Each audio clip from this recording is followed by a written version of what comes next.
Šiaulių ir Daugpilio universitetų tyrėjai pristato mokomuosius filmukus apie invazinius organizmus.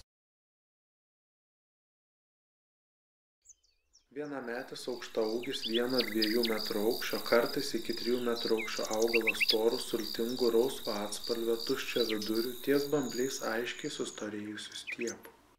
Lapai priešiniai, kartais po 3 susitelkę menturiais, pliki, lancetiški arba plačiai lancetiški iki 18 cm ilgio ir 7 cm pločio. Žiedai netaisyklingieji, stambus, po 2–14 susitelkę pažastinėmis kekėmis. Vainiklapiai įvairių spalvų, dažniausiai violetiniai, kartais rausvi, balti, įvairių atspalvių. Žydi nuo birželio iki spalio. Vaisius kokos pavidalo.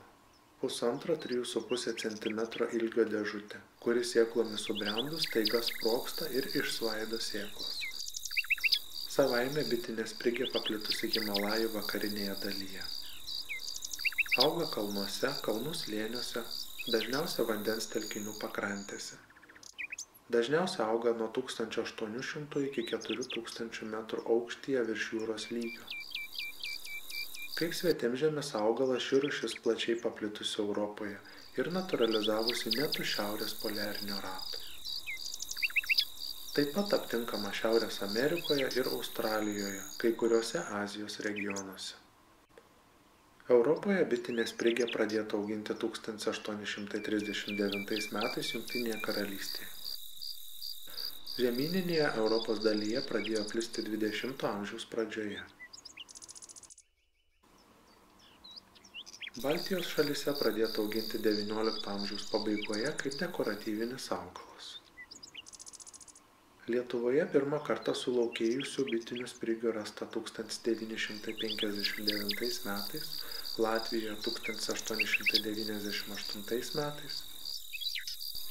Bitinė sprigė paplitusi beveik visoje Lietuvoje ir pastarąjį dešimtmetį jos radaviečių kelis kartus pagausėjo. Ypač sparčiai plinta kai kurių upių ir upelių pakrantėmis.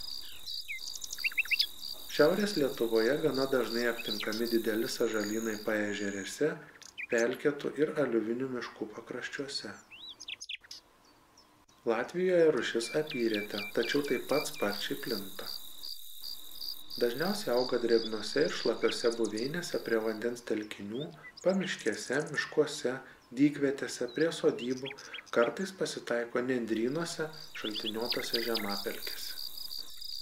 Sėklos pradeda dygti ir daigai pasirodo gegužės mėnesį. Sparčiausiai bitinės sprigės auga birželio Liepos mėnesiais. Augalai gana jautrūs šalčiui ir po pirmųjų stipresnių šalnų apšąla. Jautrūs drėgmės stygiui ir prasidėjus sausroms greitai nuvysta.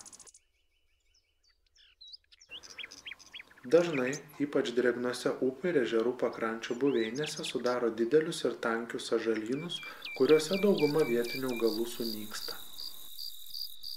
Iš gėlynų, kuriuose auginamos bitinės sprigės, į aplinką jos patenka su sodų ir daržų atliekomis, dėl to svarbiausia yra prevencijos priemonė.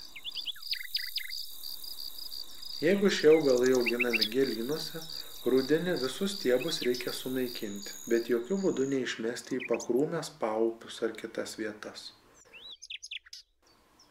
Susidariusius sąžalynus ir pavienius augalus geriausia šienauti, kol nepradėję žydėti. Reikia žinoti, kad nupjauti stiebai gali vėl įsišaknyti, o iš likusios apatinės stiebo dalies augalai vėl atauga. Dėl to per vegetacijos laikotarpį augalus nupjauti reikia bent 2–3 kartus. Naikinti geriausia augalus išraunant prieš žydėjimą arba pradėjus skleistis pirmiesiems žiedams.